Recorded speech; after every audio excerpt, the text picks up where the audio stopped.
connection. Let the music move you. Good morning, ladies and gentlemen, boys and girls. You are tuned in to another new episode, another podcast from K.L.P. Entertainment Filmworks. Ladies and gentlemen, this is Coffee Talk, of course, presented and powered by Spotify. We hope that everyone is having a fantastic week. Boy, howdy, we have a great show for you guys. We got Simone and Hope here in the studio as always. And we want to just go ahead and wrap up podcasting this week because if you guys know, we're here and we're located in Atlanta. So if you guys know, you know, as you know, we're getting a phone call this morning. As you guys know, we are here in Atlanta, and it's one of those things that it does happen where we believe that the snow is coming. The snow is coming to great fruition. We do hope that the snow moves a little bit more north than Atlanta. That's what we're seeing. We've been watching Channel 2 Action News. We've been watching Atlanta First. We've been watching a lot of news channels to see what this snow is going to do. So I just wanted to say on Coffee Talk that for Friday, we're going to be just shutting it down just in case, because I don't want people coming to our studio and happening to be unsafe and being unsafe on the roads if it's snowing on Friday or if it's iced on Friday. So we might do what we back in the day we used to call work from home kind of option for Friday, and then Saturday, Sunday we're closed, so we're not going to do any form of podcasting, and we're going to wait to see about Monday. So I do say that to a lot of people. Be sure to stay safe this weekend. I want to say stock up on food and water. I honestly, though, I'm very optimistic, Simone and Hope. I honestly think that the snow is going to go more north. I don't think it's going to be where it's going to hit us hard this weekend. I think what we're going to have is rain is what I think we're going to have. It's just my predicament. This is what I'm predicting. This is what I've been seeing on Channel 2 Action News and how the weather is moving more north. I honestly think it's going to be, it's going to pass us by and we're just going to get some rain.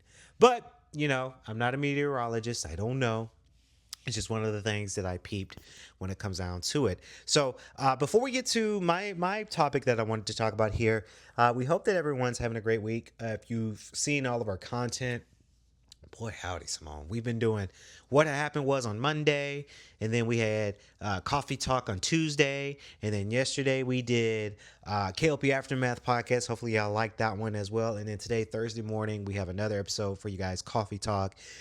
It's been a great week, and everybody's been loving it. So I just got to say thank y'all so very much in advance, and thanks to Spotify for putting up with us when it comes down to our show. So let's get to it. What I wanted to talk about first on Coffee Talk presented by Spotify, a little bit when it comes down to sports news, just a little bit.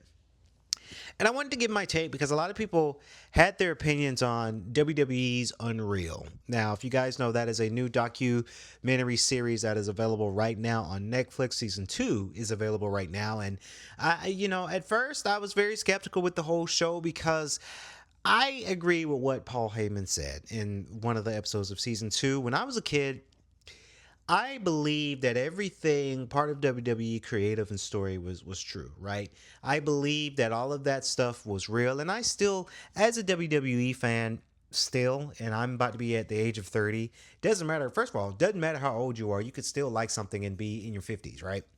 But I genuinely enjoy this one when it comes down to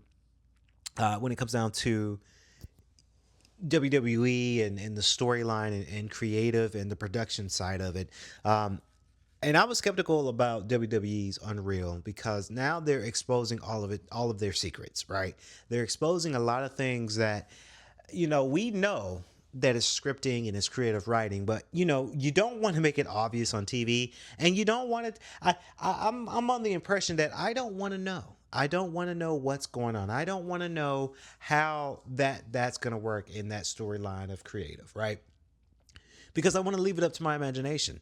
But when it comes down to it, ladies and gentlemen, I understand why they're doing it. Netflix, when you sign a $5 billion deal to Netflix, you've got to kind of do what their beck and call, right? It's $5 billion investment for WWE, so they're not going to say, no to that. They're not going to leave money on the table when it comes down to that. So I completely understand.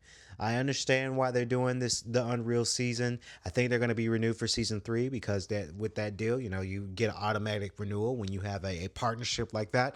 Um, but I am still a fan, right? I understand it. I think a lot of people what they're missing is the moments that we get as WWE fans.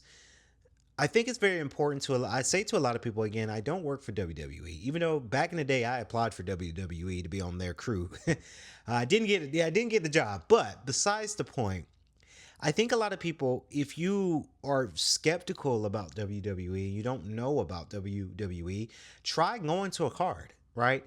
Every time WWE comes to Atlanta, me and my siblings, we try to make it a mission to go to a show. Now, we probably won't go to February 23rd's Raw show because I'm saving up because I'm getting ready for my trip to Cancun, and we've got a lot of things coming up this next few months. So I'm saving up my extra spending money for my trip.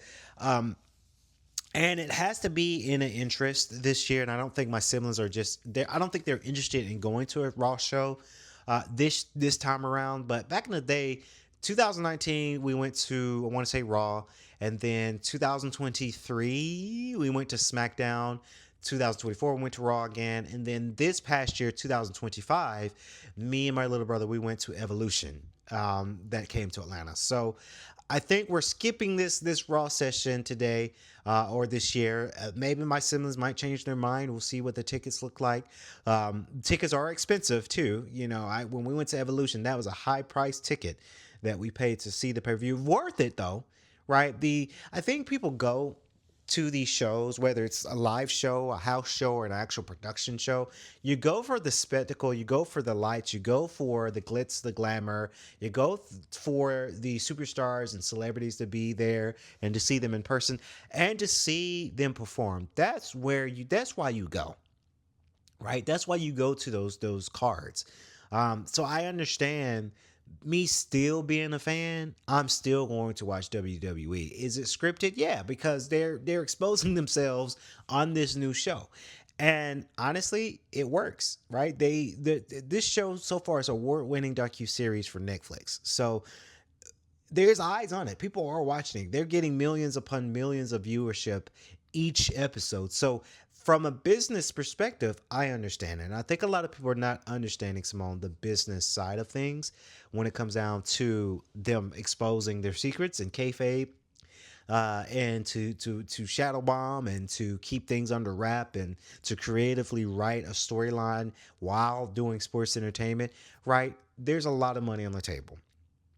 So I'm watching currently season two and seeing how things are worked out. I think a lot of the superstars are just thankful for the opportunity, thankful for the pop, thankful for the spot, right? And it's really humbling to see, like CM Punk or Pat McAfee, Jelly Roll, Gunther, Jay, Uso, a lot of the superstars down to our women superstars, Lara Valkyria, Bailey, who else we missing? Naomi, Jade Cargill. Everybody is very thankful to just be on TV and have a spot, right? Because they're getting paid regardless of if they win or lose. So it is quite amazing when it comes down to WWE's Unreal. That's the show that I've been watching on Netflix. Again, you can binge watch it on Netflix if you like, ladies and gentlemen. It's available on Netflix.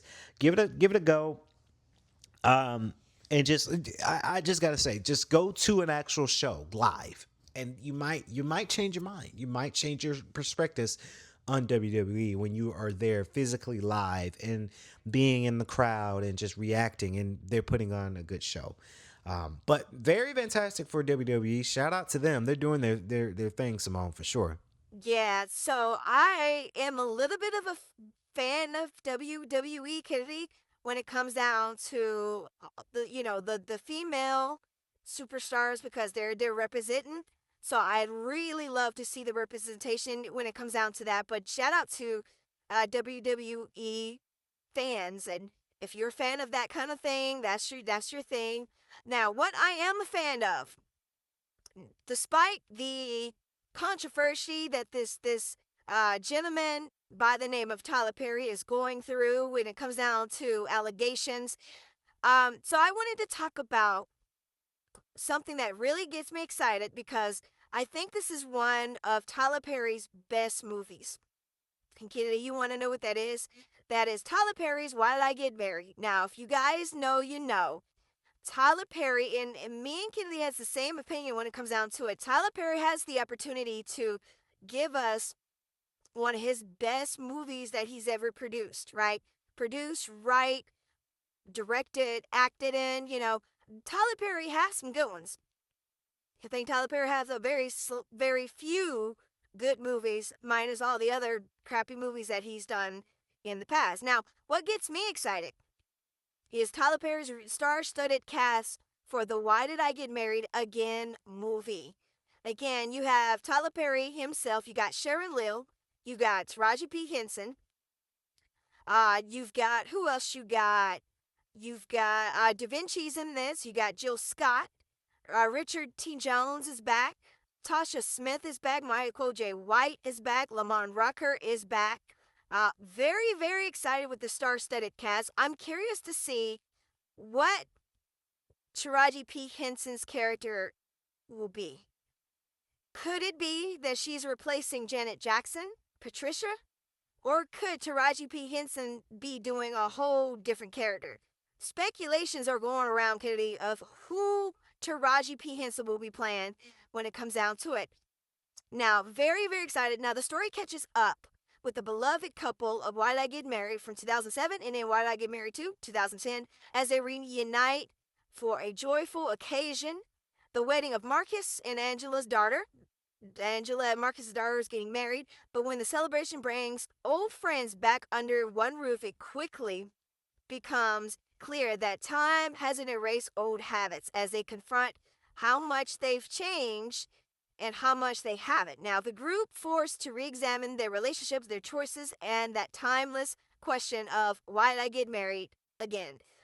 I think this is going to be good. I gotta say it. I'm looking forward to this movie, but I'm kind of scared because Tyler Perry films his movies in 2 days. And Kimmy, that is a great turnover when you're able to produce movies at a low cost and get it done in 2 days, and you get a smash hit. You've made profit, and I wish a lot of students like that work. I sometimes I wish K.L.P. Entertainment Filmworks work that way. We don't work that way. We have to take a couple of months to make a movie, right? It takes time. And being because we are a small K.L.P. Entertainment Filmworks, we're a smaller team. So Tyler Perry got millions of people working on projects each day.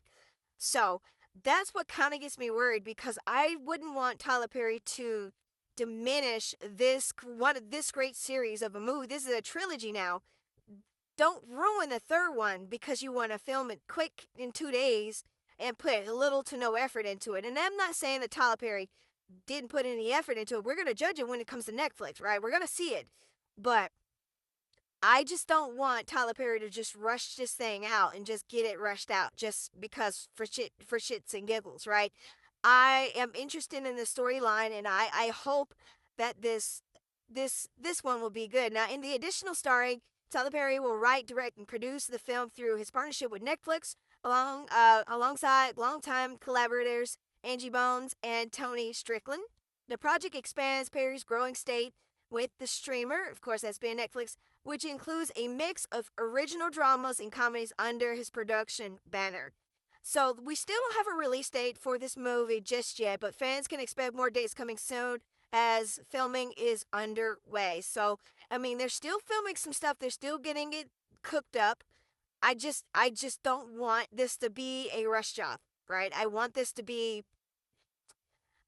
one to be fantastic. I really do. I want this one to really hit it out the park, but it's just up to Tyler Perry. It's up to Tyler Perry what he has going on when it comes down to making these movies. I just hope that this one doesn't get diminished.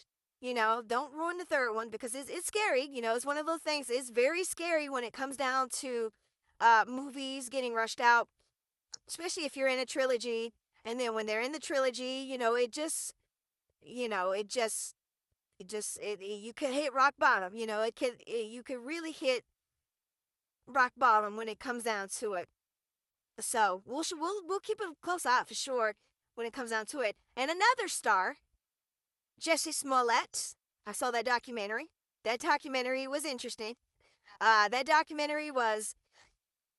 Some people say that Jesse Smollett's newest documentary wasn't needed, and it told the story. And documentaries are where it's at right now when it comes down to filming. And speaking of movies, so Jesse Smollett pays $50,000 to Chicago charity over a crime hoax.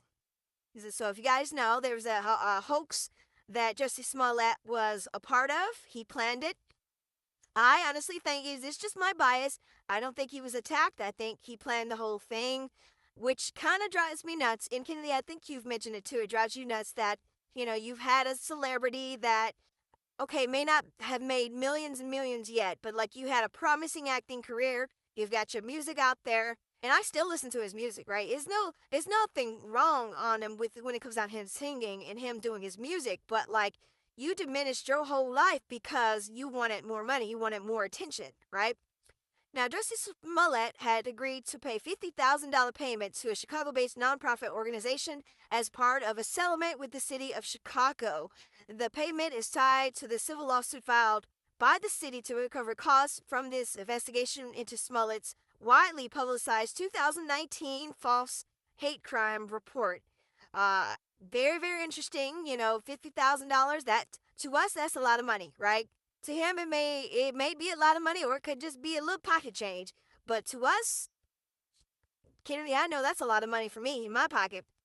Now, according to the reports, the fund will go to building better future centers of arts, a local organization that provides undeserving youth and access to mental health services, performing arts, and creative programs. Of course, now the lawsuit initially sought more than $120,000 from Smollett, following his 2021 conviction on 5 counts of disorderly conduct relating to following a false police report. Now, however, in 2023, the Illinois Supreme Court overturned his conviction as a part of a plea deal in Cook County. State's Attorney Kim Fox. The agreement included community service and the surrender of a $10,000 bond. That's a lot of money. I hope that it was worth it for Jesse Smollett, right? I saw him that he did a Christmas movie on, what was it, either Hallmark or Lifetime. So he's on his way back. It's going to be a couple years. It won't be to where it's going to be where he's going to be right back where he started to start anew. It's going to be a couple years for Mr. Smollett, but it's good to see that he's donating money and giving out for organization for a good cause. That's a lot of money, but hey, that's something you got to do. Honestly, think it could be just a slap on the wrist. He's not serving any prison time, so hey, you got to do what you got to do. So next, I'm gonna turn it over to Hope on Coffee Talk this morning to get the latest news from that as well. Hope. Good morning, my loves. We hope everyone has started their morning off right. Stay nice and warm, folks, as snow is on the radar.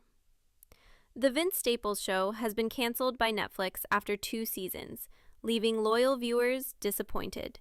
Fans patiently awaiting the next season of The Vince Staples Show are in for a disappointment. Deadline recently confirmed that the series has been canceled by Netflix, meaning a 3rd season is off the table for the time being.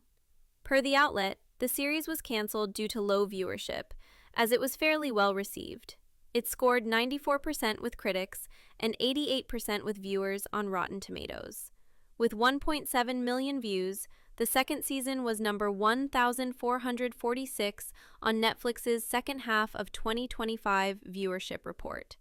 As expected, social media users are expressing their thoughts about the cancellation on Twitter/X, making it clear that they didn't see it coming. "Y'all canceled the Vince Staples Show? Some Emma-fucking haters," one user writes. "The Vince Staples Show being canceled really hurt my heart," another claims. Someone else simply says, "Sad, that was a good show." Staples starred in the series alongside Andrea Ellsworth, Vanessa Bell Calloway, Beau Billingsley, Nate Jones, and more. He has yet to publicly address the cancellation at the time of writing. During an appearance on the After Hours podcast last February, Staples opened up about his creative process and the concept behind the show. The way the show was written, and this was always the intention, the Vince Staples show is not about Vince Staples as a character, he explained at the time. It's about a perspective. It's the Vince Staples show because I made it, not because it's about me. I think that was a hard thing for a lot of people to grasp, the Compton-born performer also added. Going from writing for me and then writing for the characters, it became kind of a disconnect, because they're expecting me to come in and write a show about myself, but I'm writing a show about other people and how they view me in the world. Next on the news, the Air Jordan 11 Space Jam Galaxy debuts this December with Cosmic Galaxy graphics on nice patent leather. Jordan Brand is taking the Space Jam legacy to cosmic new heights. The Air Jordan 11 Space Jam Galaxy reimagines the iconic silhouette with an otherworldly twist. This wild new colorway combines classic Space Jam DNA with a stunning galaxy-inspired design. Sneakerheads reports that the Air Jordan 11 Space Jam Galaxy will be released on December 12, 2026. White leather dominates the upper portion of the shoe throughout the construction. The signature patent leather mudguard receives a complete transformation with vibrant galaxy graphics. Purple, blue, and green nebula effects swirl across the glossy patent leather overlay. The cosmic pattern creates a stunning visual effect that catches light from every angle. This marks one of the boldest Air Jordan 11 colorways in recent memory. The Space Jam theme gets elevated through celestial artwork that feels both familiar and fresh. Black accents on the collar and Jumpman logo ground the cosmic design. White midsoles maintain the classic Jordan 11 proportions and silhouette. Translucent, icy blue outsoles complete the space-themed aesthetic perfectly. December timing positions this as a major holiday season release for Jordan Brand. The Space Jam Galaxy name connects it to one of sneaker culture's most legendary moments. This isn't a retro of an original colorway, but instead a creative reinterpretation. The Air Jordan 11 Space Jam Galaxy looks absolutely wild with that cosmic patent leather mudguard, featuring purple, blue, and green galaxy graphics that flow across the entire lower section. The white tumbled leather upper keeps things clean, while the space-themed pattern on the patent leather does all the talking. You can see stars and nebula clouds swirling through the design in a really vibrant way. The black collar with Jumpman branding adds contrast, while the icy blue translucent outsole ties back to classic Space Jam vibes. The whole shoe just screams outer space energy while maintaining that iconic Jordan 11 silhouette everyone knows and loves. It's definitely one of the more adventurous takes on the Space Jam theme we've seen. Alright folks, that will wrap our show this morning. We hope you all enjoyed. Please share this episode to all who loves podcast. Until next time, this is Coffee Talk presented by Spotify.